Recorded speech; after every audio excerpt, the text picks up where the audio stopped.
하나님은 이스라엘을 심판하셨을 뿐만 아니라 이스라엘 주변에 있는 열국들을 심판하시고 또 그 심판의 도구로 사용하셨던 이 바벨론도 하나님이 심판하신다는 이 예언의 말씀은 정말 그 당시의 사람들에게 어마어마한 충격이 될 수밖에 없었어요.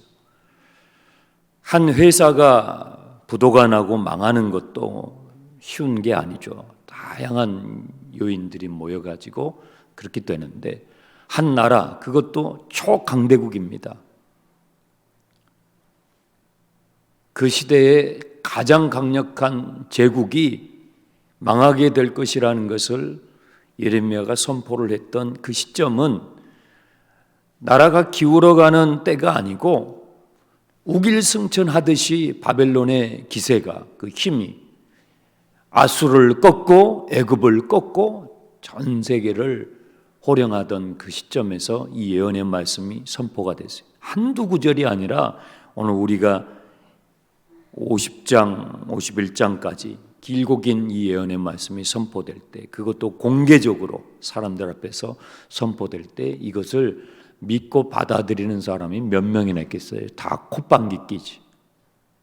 이런 일들이 일어날 수가 없다. 눈에 보이는 이 초강대국이 어떻게 망할 수 있겠느냐, 누가 믿었겠느냐 말이죠. 근데 하나님께서 그 일을 행하시죠. 1절, 여호와께서 이와 같이 말씀하시되 보라, 내가 멸망시키는 자의 심령을 부추겨 바벨론을 치리라. 이렇게 예언하는 시점이 바벨론이 어마어마한 기세로 세계를 재편하고 있을 때 주신 말씀이에요. 2절, 내가 타국을 바벨론에 보내어 키질하듯. 여러분 추수 때에 키질을 하잖아요. 죽정이와 알곡을 가리듯이 하나님께서 이 바벨론도 다루시게 될 것을 말씀하십니다. 5절에요. 이스라엘과 유다가 이스라엘의 거룩하신 일을 거역함으로 죄가가 땅에 가득하나 그의 하나님 만군의 여호와에게 버림받은 호라비는 아니니라. 아주 참 재밌는 표현이 나와요. 그런데 하나님께서 이 열국을 다스리신데 나라를 잃어버리고 포로로 끌려가 있는 이스라엘과 유다 사람들을 주님이 기억하셔서 이스라엘과 유다는 버려진 호레비처럼 방치되지 않을 것이다. 주님이 기억하실 것이다. 근데 그 표현이 재밌어요. 버려진 호레비처럼 신세가 되지 않고 하나님께서 챙겨주실 것을 말씀해 주셔요. 7절, 바벨론은 여호와의 손에 잡혀 있어 온 세계가 취하게 하는 금잔이라. 금잔은 왕이 사용하는 잔이죠. 이 왕의 손에 붙잡혀 있는 이 금잔은 권력을 상징하고 부를 상징해요.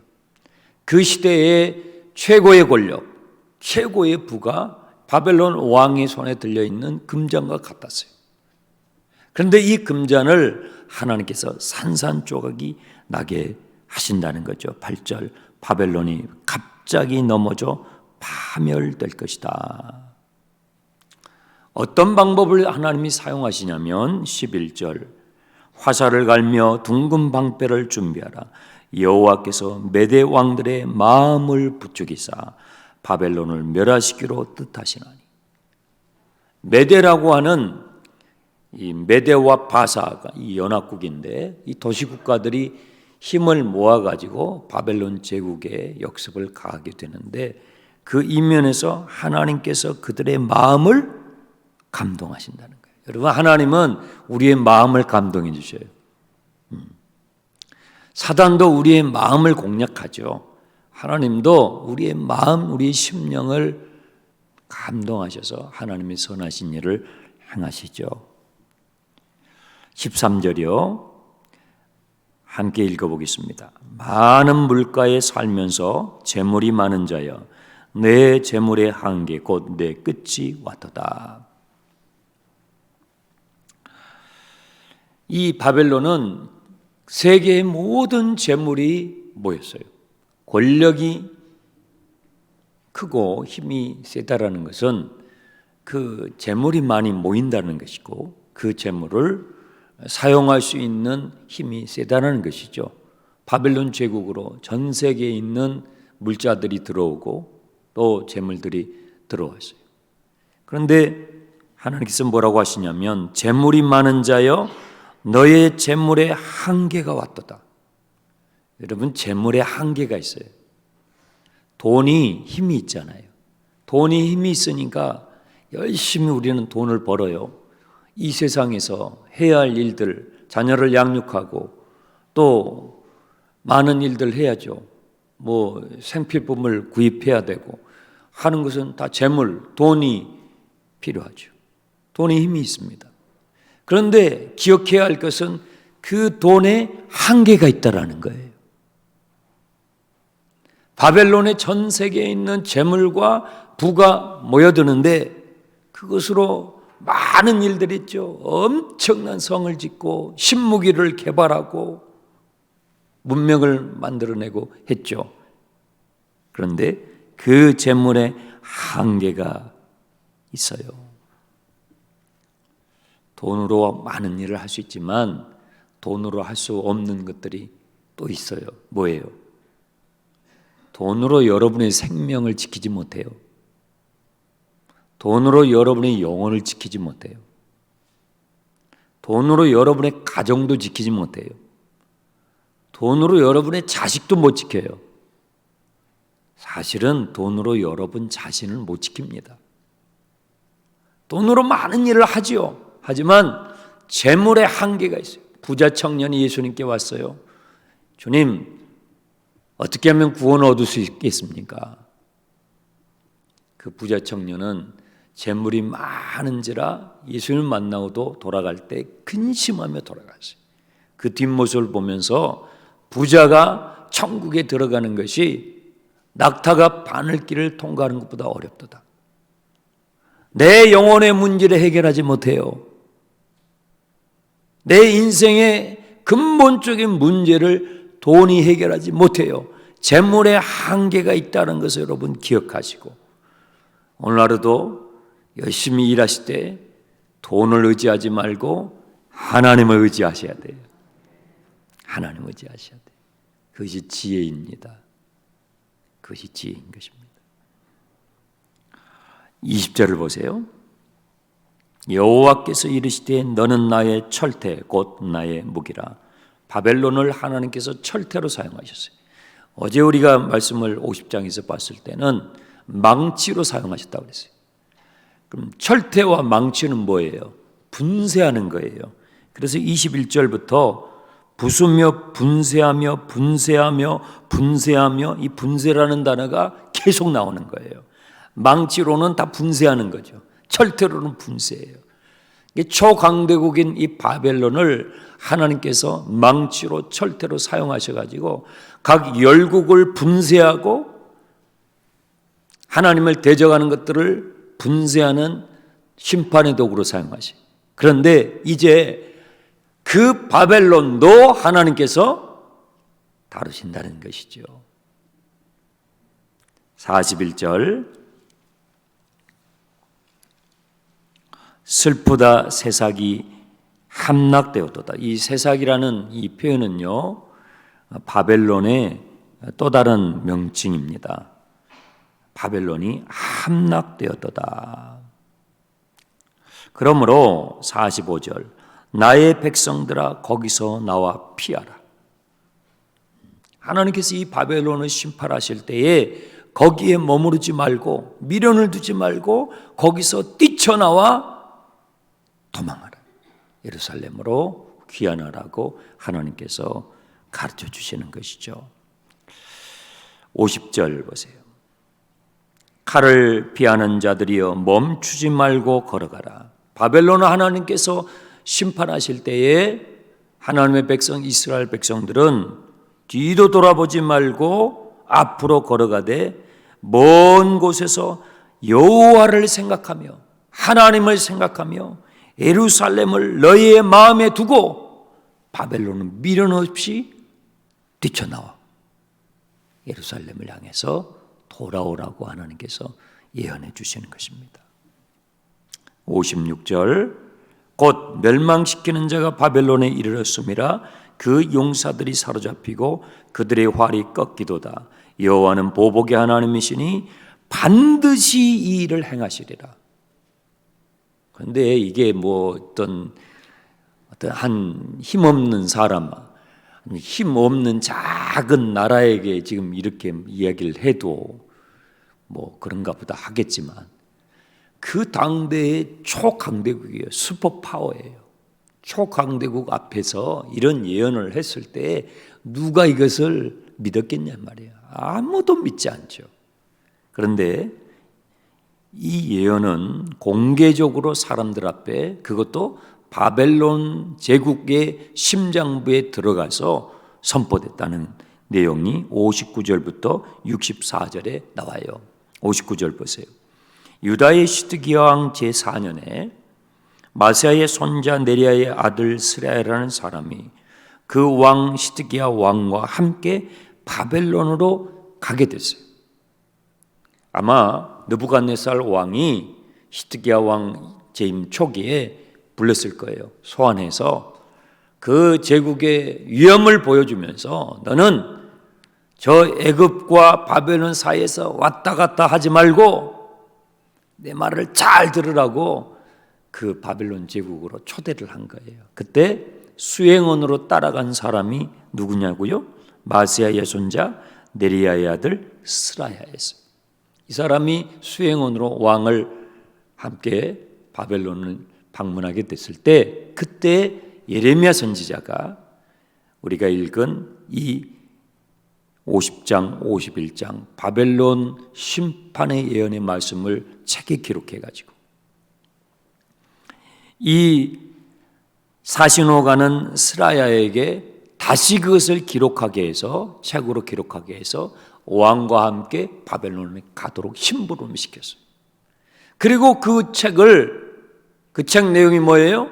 바벨론이 멸망할 거라는 내용이죠. 그 내용을 바벨론에 가서 책을 펼쳐놓고 그 사람들 앞에서 어떻게 해요? 61절 스라에게 말하기를 너는 바벨론에 이르거든 삼가 이 모든 말씀을 읽어라. 여러분 성경을 읽으십시오. 성경을 읽으세요. 1년에 최소한 한 번은 우리 나온교회 성도들은 한 번 읽으세요. 서점에 수천 권의 책들이 있지만 정말 읽어야 할 베스트셀러는 성경이에요. 하나님의 말씀, 성경이에요. 그래서 다른 책들은 여러분들이 시간이 없어서 못 읽으셔도 1년에 한 번 성경은 읽으세요. 이거 읽으라는 거예요. 읽고 62절 말하라는 거예요. 그냥 읽지만 말고 읽고 나서 그 바벨론 사람들, 도성에 있는 사람들에게 말하라는 거예요. 여호와여 주께서 이곳에 대하여 말씀하시기를 이 땅을 멸하여 사람이나 짐승이 거기에 살지 못하게 하고 영원한 폐허가 되리라 하셨나이다 하라. 여러분 이것을 왕을 수행한 사신에게 심부름을 시켰다는 거예요. 여러분 같으면 어떻게 하겠어요? 여러분이 대통령실 실장이에요. 비서실장이에요. 그런데 중국에 갔어요. 중국 베이징에 대통령을 수행해서 갔어요. 그런데 하나님께서 여러분에게 예언을 주셔가지고 그 시진핑 주석을 만나는데 거기서 이걸 펼쳐놓고 거기 읽으라는 거예요. 읽으면 어떻게 되겠어요? 돌아오기를 하겠습니까? 국가적인 외교적인 문제가 되겠죠. 살아서 돌아오기 힘들겠죠. 그런데 이 네리야의 아들 스라야가 이것을 순종했어요. 이 네리야의 아들 스라야는 누굴까요? 아버지 이름이 네리야예요. 이름은 스라야예요. 이 사람이 누구냐면 63절 너는 이 책을 거기서 읽고 그 책에다가 돌멩이를 메어 달려서 바벨론의 수도에 유브라데 강이 흘러요. 강을 주변으로 해서 고대 문명이 세워졌잖아요. 그 강에다가 던지라는 거예요. 그러면 이 강 속에 들어가는 책처럼 바벨론이 나의 재난 때문에 이와 같이 몰락하여 다시는 일어날 수 없게 되리라. 그걸 선포하라는 거예요. 근데 이 사람이 이걸 순종했어요. 이 사람이 누구냐면 바로 예레미야를 도와서 예레미야서를 기록했던 누구예요? 바룩의 형제예요. 바룩의 형제예요. 그러니까 이 스라야라는 이 사람은 아마도 바룩을 통해서 전도를 받았을 거예요. 바룩은 예레미야 선지자를 통해서 전도를 받고, 그 전도를 받고 나니까 자기 형님에게 복음을 전하고 싶은 거예요. 그래서 이 바룩이 자기 형님에게 복음을 전했어요. 하나님의 말씀을 전해줬어요. 그래서 믿음을 갖게 됐어요. 정치하는 사람인데, 정치인인데 믿음을 갖게 됐어요. 근데 어느 날 왕을 모시고 저 제국의 수도에 방문하게 됐어요. 예레미야 선지자가 찾아왔어요. 당신 이제 하나님 믿죠? 심부름 좀 하시오. 그 심부름이 엄청난 심부름이에요. 감히 누가 할 수 있는 심부름이 아니에요. 그거 했다가는 그 자리에서 목이 달아날 거예요. 근데 그 심부름을 예레미야가 시키는 거예요. 이스라야가 그 하나님의 말씀에 순종합니다. 그리고 바벨론에 가서 이 책을, 예언의 말씀을 읽고 그것을 묶어서 강에 던지고 그의 최후는 성경에 기록되지 않았습니다. 여러분, 사람들은 예레미야가 친바벨론 인사라고 오해했어요. 왜요? 바벨론에 항복하라고 하니까. 여러분, 바벨론에 항복해야 우리가 살 수 있습니다. 살 길은 항복입니다. 하니까 왕들이 다 싫어하고 귀족들도 싫어하고 유대인들도 좋아하는 사람이 거의 없었어요. 그래서 오해를 받았어요. 아, 저 사람은 친바벨론주의자구나. 그런데 예레미야서가 끝나갈 때 뭐예요? 예레미야는 친바벨론주의자가 아니었음을 분명하게 밝히고 있잖아요. 바벨론은 망한다. 반드시 망한다. 예수 믿는 사람들은요, 친미가 되면 안 돼요. 친중도 되면 안 돼요. 친일도 되면 안 돼요. 예수 믿는 사람들은 보수도 되지 말고 진보도 되지 말고 좌도 되지 말고 우도 되지 말고 하나님 편에 서야 할 줄 믿습니다. 이 불안하고 이 격동의 세월을 살아갈 때 예레미야와 바룩과 이 스라야라는 이 사람은 하나님 편에 선 하나님의 사람으로 자기 인생을 하나님 앞에 드린 거예요. 그래서 오늘 우리 앞에 이 예레미야서 성경이 남아있게 된 것입니다. 그리고 그 예언의 말씀 그대로 하나님의 계획은 다 이루어졌던 것입니다. 오늘 하루가 주님 편에 서 있는, 주님과 함께 동행하는 하루가 되시기를 축원합니다. 기도 가득 꺼내십시오.